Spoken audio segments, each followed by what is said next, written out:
Drone discovers Amelia Earhart's lost plane after 88 years. What they found is chilling. A blip on a sonar screen. A shape lying in total darkness, 3 miles under the Pacific, that no human eye had seen in nearly 90 years. And then, months later, a phone call that made a grown man go quiet, because what they found down there was not what anyone expected, and the truth turned out to be stranger and colder than the mystery itself. Stay with me, because this story has a twist near the end that most retellings leave out, and it's the part that actually matters. In the summer of 1937, Amelia Earhart was the most famous woman in the world.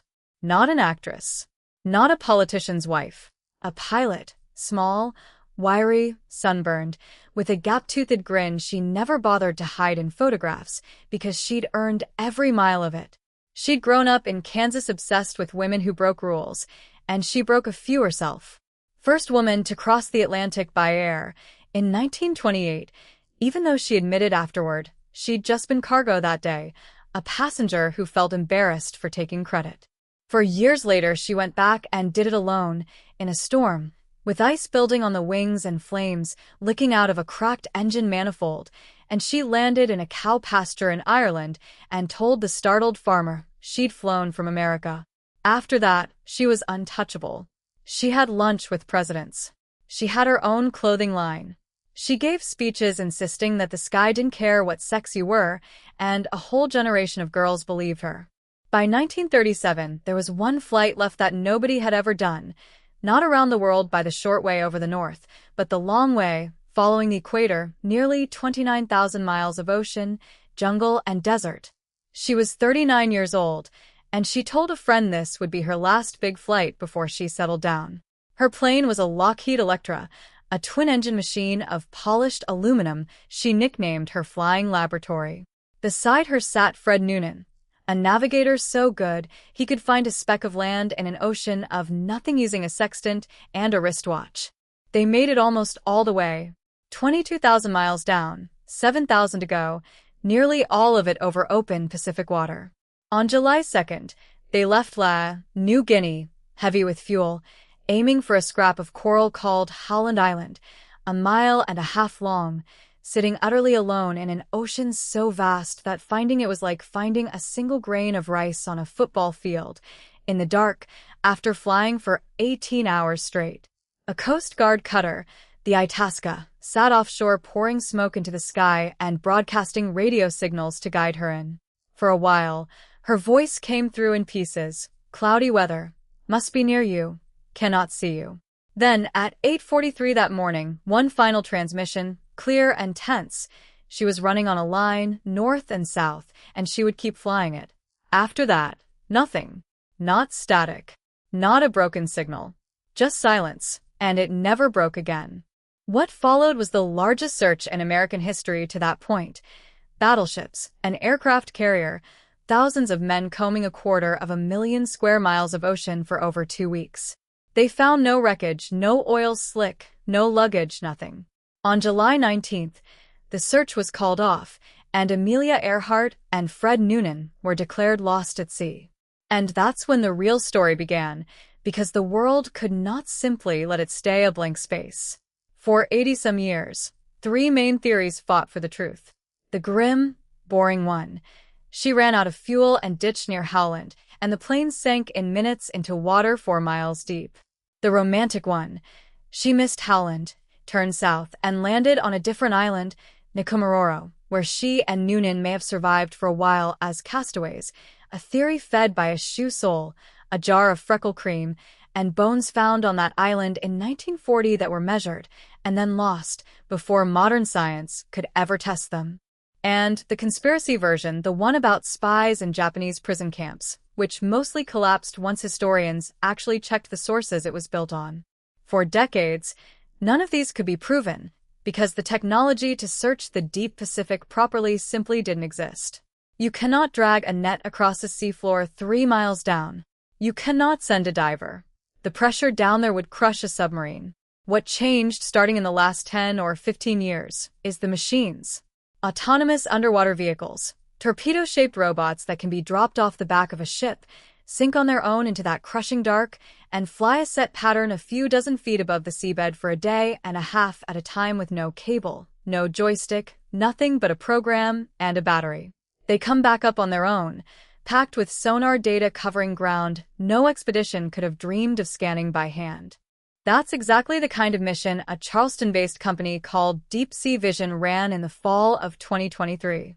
Their founder, Tony Romeo, was a former Air Force intelligence officer who'd sold off his real estate holdings to fund an $11 million search. His team scanned more than 5,000 square miles of ocean floor west of Holland Island using an underwater sonar drone the crew had nicknamed Miss Millie.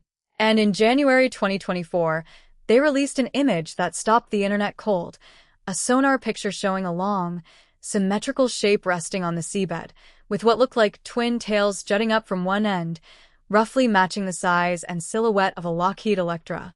Romeo told reporters it might be the most exciting thing he'd ever do in his life. Headlines around the world ran some version of the same sentence. Amelia Earhart's plane may finally have been found. And here's where I want to slow down, because this is the part most videos on this topic skip past, and it's actually the most important part of the whole story. A sonar image like that isn't proof. It's a maybe. Deep ocean sonar produces shapes built out of stitched-together sound waves, and the human brain, especially a human brain that desperately wants to see an airplane, is very, very good at finding airplanes in noise. Every serious search team knows this. So Deep Sea Vision did the responsible thing.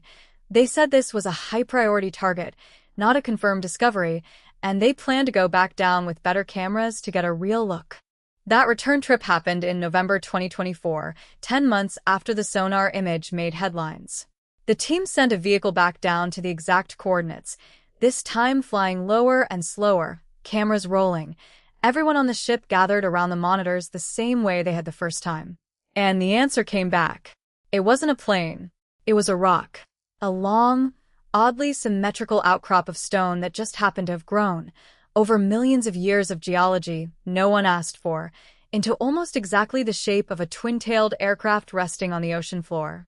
Tony Romeo, the man who'd sold his properties and staked his reputation on that image, called it, in his own words, the cruelest formation nature had ever created. Not devastating in a dramatic, cinematic way, just quietly, thoroughly disappointing, the way real life usually is. No dread, no cover-up, no thriller movie twist. Just an ocean that had, once again, handed searchers a shape built out of hope and taken it back. That's the chilling part, if you ask me. Not a monster in the deep, but how close the ocean can get to answering the question and still say no. How a piece of stone, sitting alone in the dark for longer than human civilization has kept written records in some places, could accidentally mimic the exact silhouette of the one machine everyone on Earth has spent 88 years hoping to find. It's the kind of coincidence that feels almost designed, even though nothing designed it at all. But that wasn't the end of the search, not even close. While Deep Sea Vision was chasing shapes near Howland, a separate effort was quietly building steam nearly 100 miles away on a spit of coral called Nikomororo, the same island the castaway theory had pointed to for decades. Researchers using satellite imagery going back to 2009 kept noticing something buried in the sand and shallow water of the island's lagoon, an object nicknamed the Taraya object, roughly 40 feet long, consistent in size and shape across more than a decade of images, sitting in almost exactly the spot where drift patterns say a ditched aircraft might end up after being pushed onto a reef by tides. A project built around that object, the Taraya Project, has been organizing ground expeditions to actually walk out to the site with sonar, metal detectors, and underwater cameras to finally settle whether it's aircraft wreckage or, once again, just a very convincing trick of coral and sediment. And there's a third thread too, one most people online haven't even heard of yet. A separate exploration company, Nauticos, which has been chasing this mystery on and off since the early 2000s, went back through Earhart's actual radio transmissions from that final morning, the timing, the signal strength, the direction her voice was likely coming from when the Itasca picked it up, and used that analysis to dramatically narrow down where they think she really was when the fuel ran out. That new math points to a search box near Howland Island itself, not the spot where deep-sea Vision's rock formation turned up, and not Nikomororo either. Nauticos has said this will be their fourth expedition to hunt for the wreck, and they're aiming to go out again using the most advanced sonar available, sometime in the near future, believing they've finally cut the haystack down to a size a real search can cover. So, where does that leave us? As of right now, nobody has recovered a piece of the Electra. No serial number, no rivet, no fragment of aluminum with a manufacturer's stamp on it. Nothing you could put in a case in the Smithsonian and say, this is her plane. 3 separate, serious, well-funded efforts are chasing 3 different patches of ocean and reef based on 3 different readings of the same handful of clues: the last radio call, the fuel math, the drift patterns, the shoe soles, and bone measurements from 1940. Any one of them could be right. It's entirely possible all 3 are wrong, and the truth is sitting somewhere none of them have thought to look yet. That's not a satisfying answer if you wanted a tidy ending tonight, and I'm not going to pretend otherwise, because I'd rather tell you the truth than tell you a story. But here's why I don't think that's actually bad news. For most of the last 88 years, this mystery was basically unsolvable, not because nobody cared, but because the tools didn't exist to search 3 miles of crushing dark water in any real detail. Ships combed the surface. Divers couldn't go anywhere near deep enough. Entire decades passed with essentially no new information, just old theories getting recycled with slightly more confident language each time. That is not where we are anymore. Right now, in 2026, there are autonomous vehicles that can map a search box the size of a small country in a matter of weeks, sonar sharp enough to tell a rock from a rivet line, and 3 different teams using 3 different sets of evidence, all independently deciding that this is finally worth the money and the risk to go try again. That's not nothing. That's the closest this case has come to an actual resolution in generations. And maybe that's the more honest way to think about a mystery like this. Not a locked door waiting for one dramatic key, but a slow, patient tightening of the net with a few painful false alarms along the way, because that's what real searches for real things actually look like. Somewhere out there, in the sediment or the coral or a rock formation nobody's scanned yet, there's an answer.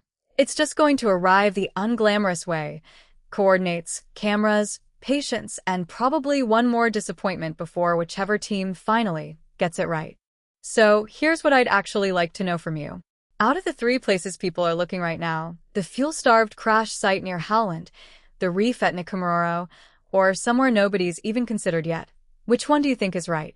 And if they finally do find it, wreckage and all, do you think it should be raised and put in a museum, or left exactly where the ocean has kept it for almost 90 years? Tell me in the comments. And if you want to be here the moment any of these teams actually gets a camera on something real, subscribe, because I promise you, when it happens, I'll be the one telling you the truth about what they found, not just the headline.